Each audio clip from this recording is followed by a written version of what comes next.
Hello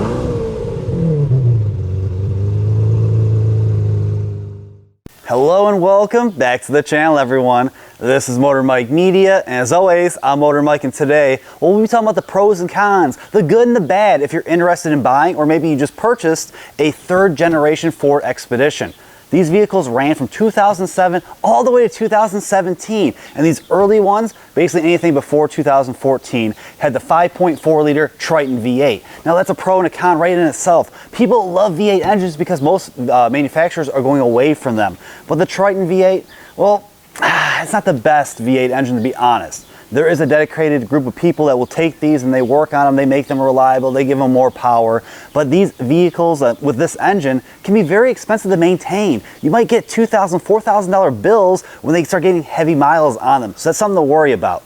But this is a good towing rig as well as carrying people around. So that's a pro right there. The Triton can basically tow 9,200 pounds if properly equipped. Obviously, this vehicle had a regular wheelbase and an extended if you needed more room for people, and you can get nice luxurious models like this. This is a 2010 Ford Expedition Limited. So normally it would give you all the nice chrome, all the nice interior options. This has a nice package on it to give you color matching grills and accents, which I really dig. Nice pearl white material here.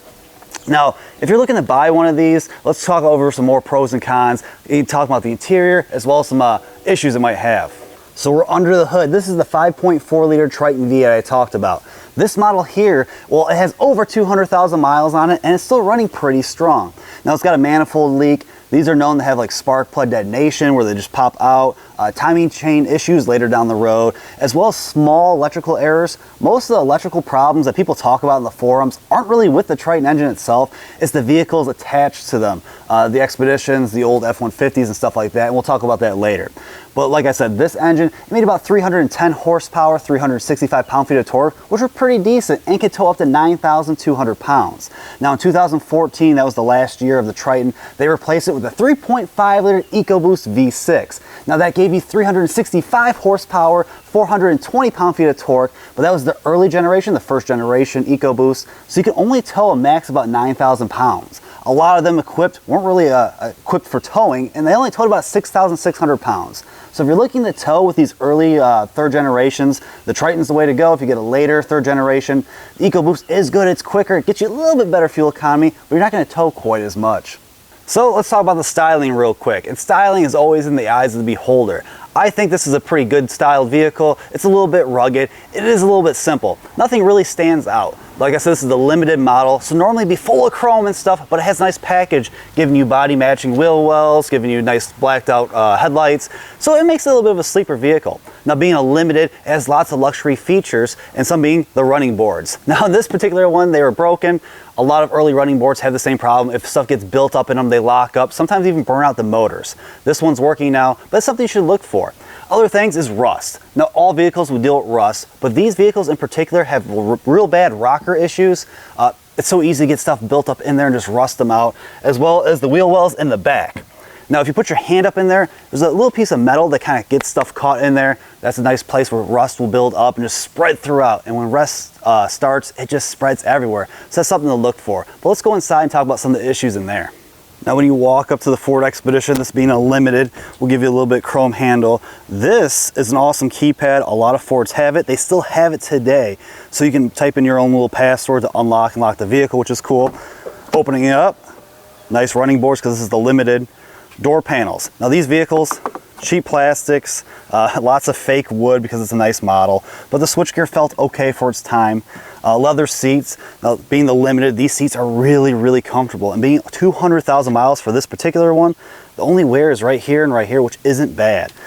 Now just looking at the interior, it's basically a Super Duty dash. As I hop in here, this vehicle had a screen. This was the early screen. It actually works pretty good. So if you get these early third gens, I should say, you can get the screen option. It works pretty decent. Now you're not going to use it for nav, you're just going to use your phone, but it goes through all your nice features well.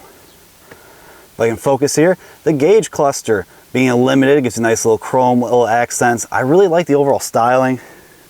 Basically the Super Duty wheel. On top of the dash, you have a nice little tray. It is hard plastics, but they don't really rattle around, so the build quality is pretty good.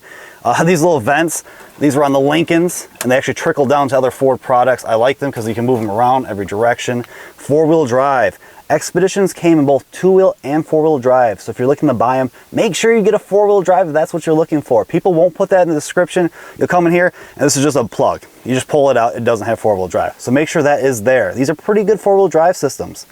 Now, looking down here, you have climate controls, all the good stuff, nice buttons, which I love, heated seats, cooled seats, lots of nice luxury features for the early 2000s. There's a nice little port here. You have a nice little tray that fits your cell phone, cup holders, and like I said, lots of fake wood, a gear lever. Nowadays, lots of vehicles are getting rid of these, so if you're old school like me, you would really appreciate this. But we have a sunroof and multiple rows of seats. And this one right now is holding lots of cargo for my dad's landscaping project. I just want to show you guys this nav system. You wouldn't use this for the nav. You can use it for your regular radio controls. Hard touch buttons all the way on the sides. You have a nice volume knob and a tuning knob. This system, it might look dated and old, but if you don't use it for nav, you just use it for regular radio. It is a nice little feature to have, and you can put something more modern in these units.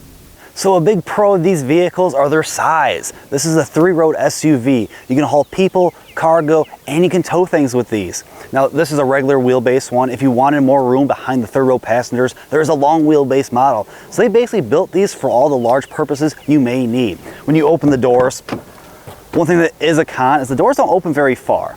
The nice running board does come down so you can step inside. Now, this has captain seats in the 2nd row, which is awesome. You fold those up, you sit down, you have a nice armrest for you. Now, I can't show you the 3rd row in this vehicle. I have made a whole review on this. If you want to check that out, I'll leave in the description down below for you guys. But nice leather seats, you have climate controls, you have vents on the ceiling to blow on your passengers, even vents in the back here, as well as these windows in the back, able to pop out like the old school, so they can pop and vent out, which is always a nice feature to have. Now the 3rd row, yes, it is nice to have it, but it is pretty much reserved for shorter people or kids. When I got back there in that review video, it was a little tight back there. I wouldn't want to be back there more than 30 minutes. But you have infotainment from back in the day. This thing can play Blu-rays, which is really cool. So if you're someone like me that has a bunch of old Blu-rays sitting around, you can throw some kiddos in the back, play some old school movies, and have a good time. You have auxiliary ports, you can hook up an old GameCube or a PlayStation 2, and just have fun like the old school days. All right, sitting inside a Ford Expedition, plenty of space. I'm 5'11", I'm sitting here, these seats are comfortable, plenty of headroom, plenty of shoulder room. Me and the camera person is very far away, which is always nice to have your own space. Sitting here, a great steering wheel. It feels good in the hands, the leather's still in good shape with over 200,000 miles. Little wood accents everywhere like I've already mentioned. Steering wheel controls, they're simple, but they're nice. It's nice to have regular buttons that are nice and tactile. When you click them, nice little satisfying click. Now, these vehicles are known to have small electrical issues. And a lot of times that hate goes onto the Triton engines. It's not the Triton engine necessarily, it's just the vehicles they were in had interior issues with the electronics. Number one being blend doors and air conditioning. If you own Ford products from the late 90s all the way into the early 2000s, you might know what I'm talking about. Blend door issues. There's always a problem. You hear them clicking, making sounds. Sometimes they just don't engage. You have to replace those or fix those. As well as the AC. Ford used to have the knobs 1, 2, 3, 4, and a lot of times 2 and 3 wouldn't do anything, which was awful. You'd fix it and about a year later they'd break. This system is now a click button, so you don't have the 1, 2, 3, but you have an issue with the intermediates between the low and the absolute high, something you have to look for. So if I turn the vehicle on, you guys probably heard the tut-tut-tut-tut. It's the blend doors having an issue, which is something you have to look for when you're buying one of these vehicles. It's a con, unfortunately. Another thing is TPMS sensors, or tire pressure monitoring systems. Every wheel has one. They go bad all the time in these. Now, a lot of vehicles, they go bad because they're just old. It seems like the Ford products had a problem with these in the early 2000s as well, where they just go bad all the time. Chrysler has a similar problem where they just go bad a lot. They're really cheap sensors. Kind of a pain in the butt to replace, but something you might have to look for when you're trying to buy one of these on the used market. If that's working, the blend doors are working, that's a nice little pro there. Other things is this vehicle has AC seats and heated seats. Now the AC seats usually are pretty fine, but the heated seats have a ground that's underneath the seat that goes bad all the time. That's on the forums when you look up these vehicles. Now you have to remove the whole seat to get to it. You can kind of fix it on the cheap, but something that can be a pain in the butt. So that's something to look for when you're trying to buy one of these vehicles. But let's go for a little drive and just see how it is.